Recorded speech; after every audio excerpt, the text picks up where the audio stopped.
నిర్మల్ జిల్లా కేంద్రంలోని వెంకటాపూర్ ఎస్సీ కాలనీలో నిన్న అర్ధరాత్రి 3 ఇళ్లలో చోరీకి పాల్పడిన ఘటన చోటు చేసుకుంది. స్థానికులు తెలిపిన వివరాల ప్రకారం లింగన్న, సునీత, లక్ష్మి ముగ్గురు ఇళ్లలో చోరీ జరిగిందన్నారు.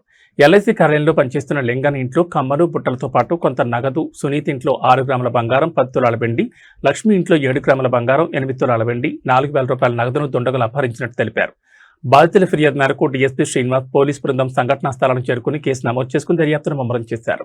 ఎస్సీ కాలనీ పోస్టమా టెంపుల్ సైడ్ ఎస్సీ కాలనీలో 3 ఇళ్ల దొంగలు పడ్డారు. ఈ దొంగతనాలు రెండిళ్ళు ఇప్పటికి డిఎస్పీ గారు సిఐ గారు వచ్చిండు. రెండిళ్ళు దీన్ని చూసిండు. 3వ ఇల్లు చూడలేదు. దీనికి నాకు లోపలికి రాలేరు, బయట చూస్తున్నారు. పోయింది మిగతా కమ్మలు, బుట్టలు. లింగన్న ఎల్ఐసిలో పనిచేస్తాడు, ఆయన ఇంట్లో ఉంది. ఇంకోటి సునీత అనే దాంట్లో 6 గ్రాముల బంగారు, 10 తులాల వెండి, క్యాష్ ఏం లేదన్నలా. ఇంకో దాంట్లో లక్ష్మి వాళ్ళ ఇంట్లో